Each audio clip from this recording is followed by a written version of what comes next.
اور مدینے کا اور مدینے کا بسکٹ اور امیر سنت کے منہ مبارک. ارے واہ سبحان اللہ، کیا بات ہے، سبحان اللہ سبحان اللہ. بھائی بڑے پیارے پیارے باپا کے دیے ہوئے تبرکات آپ کا بھی درست ہے اور آپ کو عاشق غوث اعظم کے پیارے پیارے بایان امیر سنت کے بال تحفے میں دیے جائیں گے، منہ عطار. پھر ان کی اندر بہت ساری خرابیاں شروع ہوئیں کہ اپنے پیر صاحب کے بال کو یہ لوگوں میں تقسیم کرتے ہیں منہ مبارک کہہ کر. اس پر میں نے ان کو کہا خدا کے بندو، منہ مبارک کہہ کر بال تقسیم کرنا یہ رسول اللہ کا خاصہ ہے. صحابہ کے بال تقسیم نہیں ہوئے، اہل بیت کے بال تقسیم نہیں ہوئے، کسی صحابی نے خلفائے راشدین میں سے کسی کے بال تقسیم نہیں کیے، یا اپنے بال کسی صحابی نے کسی کو نہیں دیے. یہ کیسا ہم اس کو مان لیں یہ خرافات ہیں، یہ بدعت ہے کہ بھئی پیر صاحب انعام کے طور پر اپنے بال دے رہے ہیں. بال کا حکم یہ ہے سوائے رسول اللہ کے بال کے کہ وہ مردار کے حکم میں میرا بھی بال اور آپ سب کمباروں کا بال، وہ کیا ہوگا، اس کو دفن کر دیں گے. اس کو بیچ بھی اسی لیے نہیں سکتے ہیں، اس کی تکریم کے لیے بال و ناخن کو، اور دوسرا اس لیے. تو ایک پیر کے بالوں کو آپ رسول کا درجہ دے رہے ہیں. پھر اپنے پیر صاحب کا جب ان کا برتھ ڈے ہوتا ہے 26 رمضان کو، اس کو اس طرح کے جلوس نکالتے ہیں جس طرح رسول اللہ کے میلاد کا جلوس ہے. میں حیران ہوتا ہوں ان لوگوں کی اس ڈرامے بازی پر کہ جناب اللہ دین کا وہ لوگوں کو ڈرامہ دکھانے کے لیے مٹی کے برتن اٹھا کر شو مار رہے ہوتے ہیں، پی رہے ہوتے ہیں. اور حالت یہ کہ وہ کسی بندے نے کہا تھا کہ ماشاءاللہ مرسیڈیز کے اندر بیٹھ کر اے سی لگا کر اور جناب اس کے بعد اتر کر 5 اسٹار ہوٹل کے اے سی والے حال میں بیٹھ کر حضرت علامہ نے دس دیتے ہوئے کہا امت نبی سے دور ہو گئی، سادگی انہوں نے چھوڑ دی، کیسے یہ سدھریں گے. اور پھر اسی 10 کروڑ والی گاڑی میں واپس بیٹھ کر واپس اپنے اس گھر میں تشریف لے گئے کہ جو کروڑوں روپے لگا کے بنایا گیا تھا، اور جو اندر ماشاء سینٹرل اے سی والا روم ہے اس میں جا کر حضرت قبلہ پیر طریقت بیٹھ گئے. لیکن وہ بہت سادگی پسند ہیں، وہ مٹی والے پیالے میں پیتے ہیں اور نیچے انہوں نے چٹائی والی وہ رکھی ہوئی ہے، کھجوروں کی کھال والی چٹائی. واہ سبحان اللہ، مرشد پہ نور کی برسات ہو، کیونکہ بہت عاجز اللہ، وہ تو بہت ماشاءاللہ دین کا ان میں جذبہ ہے. مذاق بنایا ہوا ہم نے دین کو. رکو ذرا صبر کرو، ابھی مزہ آئے گا نا بھیڑو. اسی پوڈ کاسٹ میں مفتی حنیف قریشی صاحب نے حافظہ اللہ تعالی ہمارے جو باپا جانی ہیں مولانا الیاس قادری صاحب حافظہ اللہ تعالی، ان کے حوالے سے بڑی اچھی گفتگو کی. انہوں نے کہا کہ ان کی موجودگی میں ان کے ماننے والے جو ان کے بال تبرکن تقسیم کرتے ہیں منہ عطار کے نام سے، اور ان کا جشن ولادت بالکل اس طریقے پر مناتے ہیں جس طرح 12 ربیع الاول کو سیلیبریٹ کرتے ہیں، تو انہوں نے کہا یہ بالکل بدعت ہے، یہ غلط ہے، ہم اس کی مخالفت کرتے ہیں. تو اس پہ تو میں حنیف قریشی صاحب کو سلوٹ کروں گا کہ انہوں نے جرأت کا مظاہرہ کیا. باقی جو اس میں انہوں نے اور چیزیں ہائی لائٹ کی، خصوصاً پیروں کے حوالے سے، باپا جانی کے حوالے سے، کہ یہ لوگ جو ہے وہ اتنی مہنگی گاڑیوں میں بیٹھتے ہیں، اے سی والے کمروں میں بیٹھتے ہیں، اور وہاں کھجور کی چٹائی بچھائی ہوئی ہوتی ہے اور جناب مٹی کا پیالہ اٹھایا ہوتا ہے. ہمارے جیلم میں بھی ایک پیر صاحب تھے، فوت ہو چکے. BMW تھی آج سے 30 سال پہلے، اور اس BMW سے وہ جب برآمد ہوتے تھے تو تہمت اور ہاتھ میں مسواک ہوتی تھی. لوگ کہتے تھے کتنی سادگی ہے جی، تہمت پہنی ہوئی ہے. BMW اس تہمت کے پیچھے چھپ جاتی تھی. یہ سب کچھ فراڈ چل رہا ہے بھائی. جب یہ بات کرتے ہیں تو کہتے ہیں کہ جی اس کی ممانعت کہاں ہے؟ بھائی ممانعت نبی علیہ السلام نے تو یہ والی زندگی اڈاپٹ نہیں کی ہے.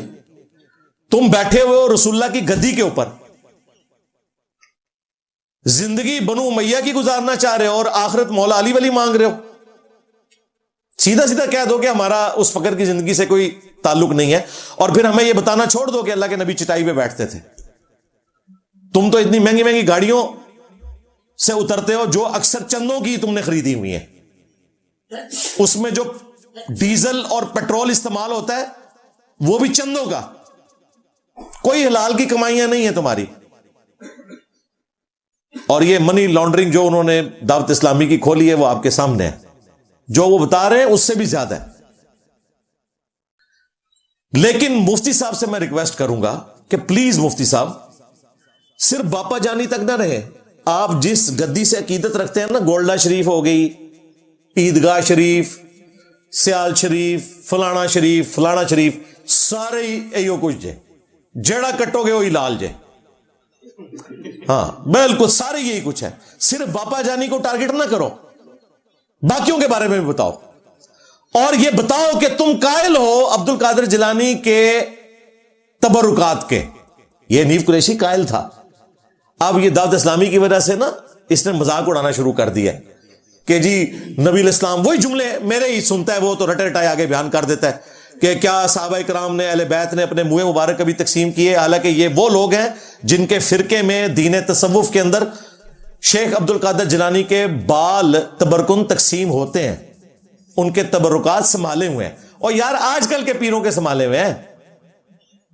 خواجہ قمر الدین سیالوی صاحب 1981 میں ایک روڈ ایکسیڈنٹ میں فوت ہوئے، ان کی وہ جو ایکسیڈنٹ والی گاڑی ہے نا، وہ آج بھی تبرکن سنبھال کے رکھی ہوئی ہے انہوں نے، گاڑی کچھ عمر نکلا ہوا اس کا، باقاعدہ ایک جگہ مخصوص کی ہوئی ہے، لوگ زیارت کرنے جاتے ہیں کہ یہ گاڑی شریف ہے۔ تو یہ سب فراڈ کے اوپر چل رہا ہے۔ دین تصوف میں یہ اپنے بزرگوں کے بھی سارے معاملات لے کے چلتے ہیں، لہذا حنیف قریشی صاحب تھوڑی ہمت دکھائیں اور بتائیں کہ عبد القادر جیلانی کے بھی جو تبرکات چل رہے ہیں یہ فراڈ ہے، ٹھیک ہے۔ عبد القادر جیلانی کے پسینے سے بھی بدبو آتی تھی جس طرح باقیوں کے آتی ہے، ان کو رسول اللہ والا درجہ نہ دو، وہ رسول اللہ کی خاصیت ہے بخاری مسلم میں کہ آپ کے مبارک پسینے سے خوشبو آتی تھی، ہاں وہ نبی الاسلام کی خاصیت ہے بخاری مسلم میں کہ نبی الاسلام نے اپنے بال مبارک تبرکن تقسیم کیے، وہ نبی الاسلام کی خاصیت ہے کہ صحیح بخاری میں موجود ہے کہ نبی الاسلام کے بال مبارک کا دھون شفا کے لیے ام سلمہ دیا کرتی تھی لوگوں کو، یہ رسول اللہ کی خاصیت ہے کہ صحیح مسلم میں حدیث ہے کہ آپ کے کرتے کا دھون بھی صحابہ کرام شفا کے طور پر لیتے تھے، اس سے لوگوں کو شفا نصیب ہوتی تھی۔ یہ ڈرامہ بازی ساری کی ساری چھوڑ دو، وہ ہمارے جو بھولے بھائی ہیں نا ساحل ندیم صاحب، وہ کہتے ہیں کہ یہ جو جعلی پیر ہے نا اور یہ جعلی جو سسٹم تصوف کا چل رہا ہے، یہ اس بات کا ثبوت ہے کہ کوئی اصلی بھی تھا، کیونکہ جعلی چیز اس کی ہوتی ہے جس کا اصل بھی موجود ہو۔ تو ہم کہتے ہیں بالکل آپ ٹھیک کہہ رہے ہیں، لیکن اصل اس کا رسول اللہ کی ذات تھی۔ اصل میں ان پیروں نے ڈاکے مارے ختم نبوت کے اوپر، پیر شروع سے ہی فراڈیے تھے۔ یہ خانہ کعبہ کا پروٹوکول تھا کہ اس کے اوپر غلاف کعبہ چڑھتا تھا، انہوں نے اپنے بزرگوں کی قبروں کے اوپر غلاف چڑھانے شروع کر دیے۔ نبی الاسلام کے بال مبارک، آپ کا پسینہ مبارک، آپ کا لعاب دہن مبارک، اس سے تبرک حاصل کرنا یہ صحابہ کرام کا طریقہ ہے، یہ اصل تھی، اور اپنے پیروں کے تھوک چاٹنا یہ تمہاری بد نصیبی ہے۔ اب ظاہر ہے اس بیچارے کو تو نہیں پتا، وہ خام خواہ اس طریقے سے کتے کو لال کرنے کی کوشش کے چکر میں جی اصلی بھی تھے، آپ کو نہیں پتا۔ وہ کہتے ہیں انجینئر صاحب کو پتا نہیں ہے، انجینئر صاحب کو جو کچھ پتا ہے نا، اور پھر ایک پوڈ کاسٹ میں وہ سائل صاحب کہہ رہے ہیں کہ آپ کو پتہ ہی نہیں کہ اعلیٰ حضرت کس لیول کے اوپر پہنچ چکے ہوئے تھے۔ وہ لیول ان کا یہ تھا کہ اعلیٰ حضرت سے پوچھا گیا کہ یہ جو دین تصوف کے اندر فنا فی شیخ کا جو مرتبہ ہے اس کو ذرا بیان فرمائے۔ آپ کہتے ہیں پہلے پیر میں فنا ہو، پھر رسول میں، پھر اللہ تک پہنچیں گے، فنا فی شیخ، فنا فی رسول، فنا فی اللہ۔ فراڈ ہے سارا۔ جب فنا فی شیخ ہوں گے تو اللہ رسول تو آپ کو ملنا ہی کوئی نہیں۔ وہ کہتے ہیں اس کا تصور یوں ہے کہ آپ یہ تصور کریں کہ اللہ کی طرف سے جو روحانیت کا فیض آتا ہے وہ نبی الاسلام کے قلب اطہر پر، اور تصور میں سوچیں کہ اس قلب اطہر سے نکل کر میرے پیر کے قلب پر، اور وہاں سے لینڈ کرتے ہوئے میرے تک پہنچتا ہے۔ اور کہتے ہیں یہ تصور اتنا آپ نے گاڑا کرنا ہے کہ نماز میں بھی آپ یہ تصور کریں کہ آپ کو جو فیض مل رہا ہے آپ کے پیر سے مل رہا ہے، پیر کی تصویر آپ کو نماز میں بھی سامنے نظر آنی چاہیے۔ ہاں، یہاں پہ بات ختم نہیں ہوئی ہے، پھر انہوں نے مزید اس کو کھولا۔ انہوں نے کہا یہ تصور شیخ اتنی بڑی چیز ہے کہ ایک بابے کا انہوں نے لکھا کہ ہمارے ایک بزرگ تھے، انہوں نے اپنے ایک مریض سے پوچھا کہ تمہاری 2 بیویاں ہیں، تم رات کو ایک بیوی کے پاس گئے ہو، دوسری کے پاس نہیں گئے؟ تو اس نے کہا کہ حضرت وہ سو رہی تھی۔ پیر صاحب نے کہا نہیں، وہ جاگ رہی تھی۔ ہاں جاگ رہی تھی۔ انہوں نے کہا حضرت آپ کو کیسے معلوم چلا؟ انہوں نے کہا 7 والا جو بستر تھا نا اس میں میں روحانی طور پر موجود تھا۔ تمہارے پیر جو ہے نا روحانی طور پر بلکہ بعض کے تو جسمانی طور پر بھی وہیں موجود ہوتے ہیں. یہ اعلیٰ حضرت لکھ رہے ہیں, کوئی گلی محلے کا مولوی نہیں لکھ رہا, یہ ذہن میں رکھیے گا.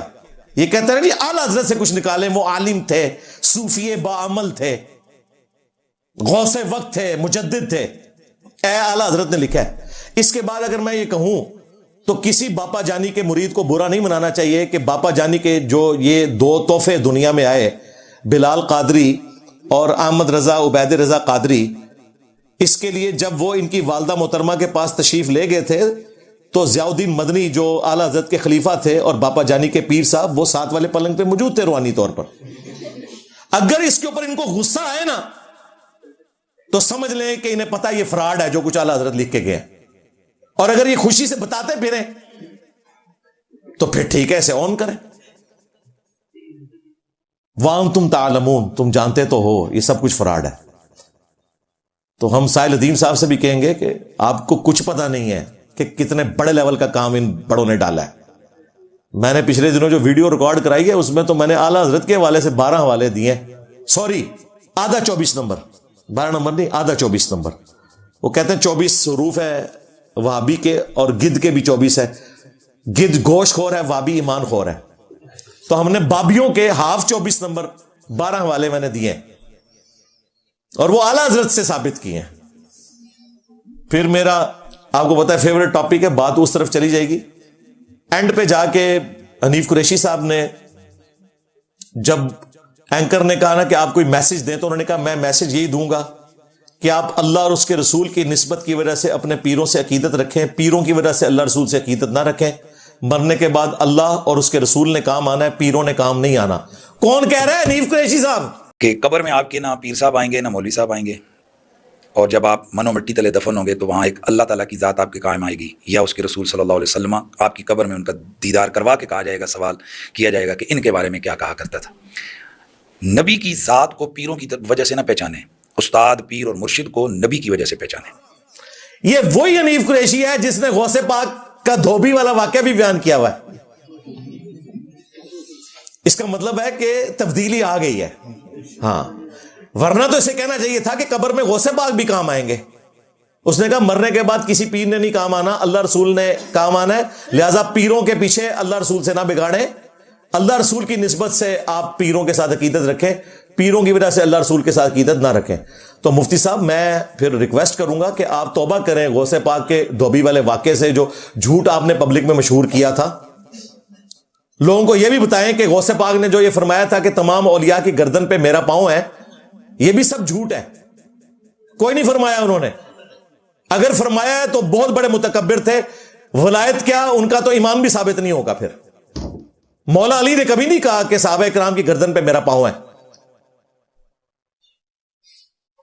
پھر یہ بھی بتائیں یہ فراڈ ہے کہ عبد القادر جیلانی نے کہا کہ مجھے اللہ تعالیٰ نے ایک رجسٹر دیا ہے جس پہ قیامت تک میرے مریدوں کے نام لکھے ہوئے, اور اللہ نے گارنٹی دی ہے کہ میرا کوئی مرید بغیر توبہ کیے نہیں مرے گا. اندازہ کرو یار, تو اپنی آخرت کی فکر کر یار, تو کسی کا کیسے ذکر کر سکتا ہے؟ اب مجھے بتائیں غلام احمد قادیانی دجال میں اور اس میں کیا فرق ہے؟ جو بندہ کہ مجھے اللہ نے رجسٹر دیا ہے, وہ ڈائریکٹ بتا رہے ہوتے ہیں کہ جی اللہ نے مجھے کہا یہ اناؤنسمنٹ کرو. رسول اللہ کے بعد کوئی شخص یہ دعویٰ کر سکتا ہے کہ مجھے اللہ نے بتایا, اللہ نے رجسٹر دے دیا؟ تو بتاؤ یہ سب فراڈ ہے. ان کے باپا جانی نے وہ واقعہ لکھا, اس کا بھی قصور نہیں ہے, بڑے سارے لکھتے ہیں کہ جی غوث پاک کا ایک مرید تھا, لوٹے کی ٹوٹی اس نے قبلہ رخ نہیں رکھی ہوئی تھی, نگاہ مار کے انہوں نے جلا کے راکھ کر دیا, اپنی آخرت بھی برباد کر لی. ظاہر ہے قتل نہ حق کیا, 302 لگتی بابے کے اوپر. ہاں بالکل, کیا لوٹے کی ٹوٹی قبلہ رخ نہ رکھنے کی سزا یہ ہے کہ قتل کر دیا جائے؟ کہتے ہیں نہیں, وہ حضرت موسیٰ علیہ السلام سے بھی تو بندہ مر گیا تھا, انہوں نے 2 بندوں کی جو لڑائی ہے چھڑوانے کے لیے جب انہیں علادہ کیا تو ایک کو موقع لگا تو وہ مر گیا. تو کہتے ہیں موسیٰ علیہ السلام سے بھی تو بندہ مرا تھا, تو آپ حضرت موسیٰ علیہ السلام کا مذاق کیوں نہیں اڑاتے؟ دیکھیں بابوں کو بچانے کے لیے قرآن سے واقعہ لے کر آتے ہیں.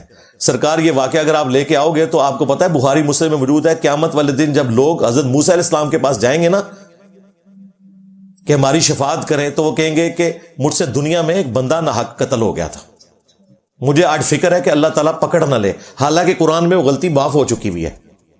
پھر ساتھ یہ جوڑو کہ تمہارے عبد القادر جیلانی تو نفسی کر رہے ہوں گے قیامت کے دن کہ میں نے دنیا میں لوٹے کی ٹوٹی سیدھی نہ ہونے کے اوپر بندہ مارا ہوا ہے. موسیٰ علیہ السلام نے مارا نہیں تھا, مکہ انسٹرومنٹ آف مرڈر نہیں ہے,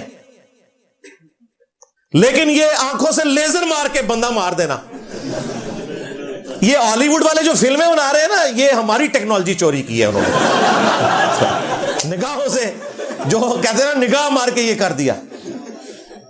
تو عبد القادر جیلانی نے تو بندہ مارا ہوا ہے, اور اس میں یہ بھی ہے کہ بعد میں انہوں نے لوٹے کی طرف دیکھا تو لوٹا بھی سیدھا ہو گیا. پہلے ہی تو لوٹا سیدھا کر دینا بندہ بچ جاتا.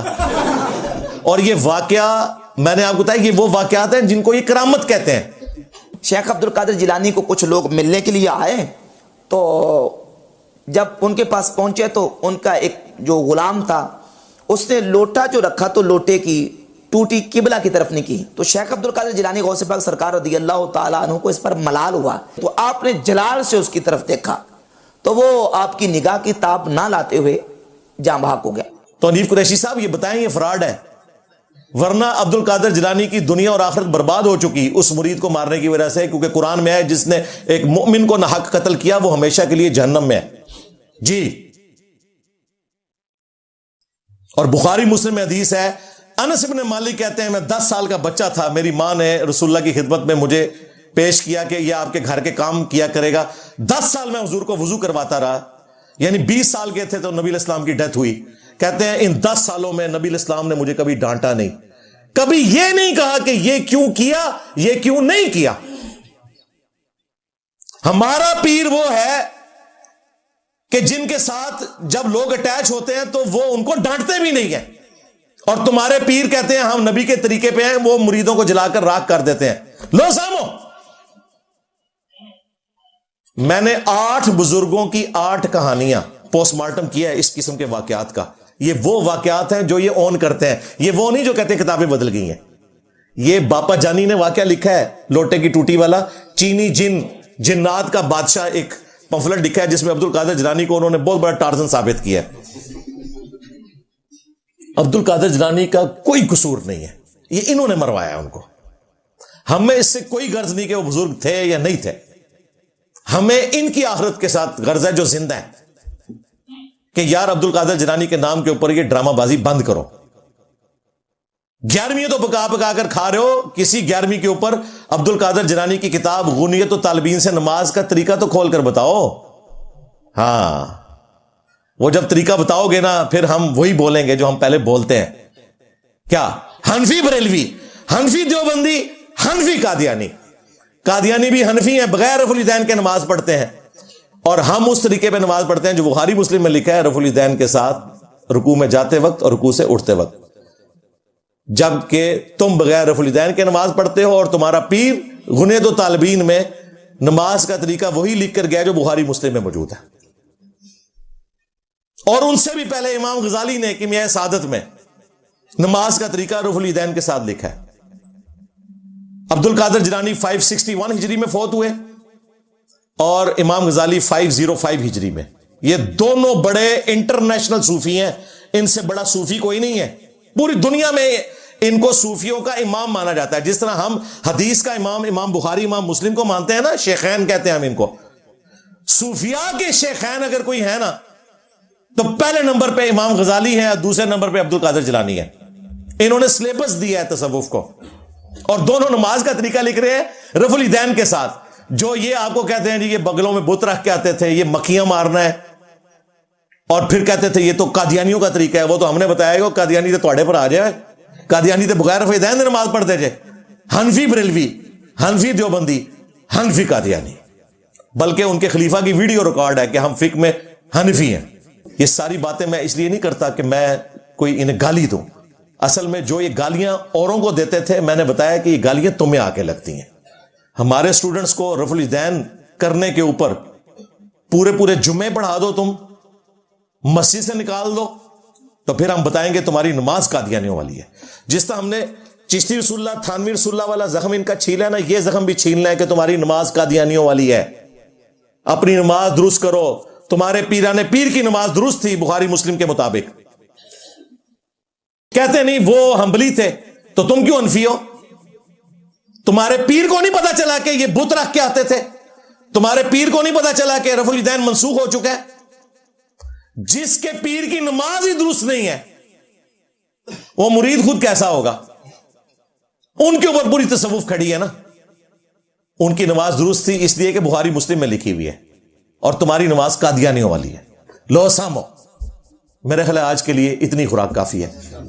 صلو علی محمد وآل محمد. اللہم صلی علی محمد وعلی آل محمد واصحاب محمد وازواج محمد وامت محمد اجمعین الی یوم الدین. آمین.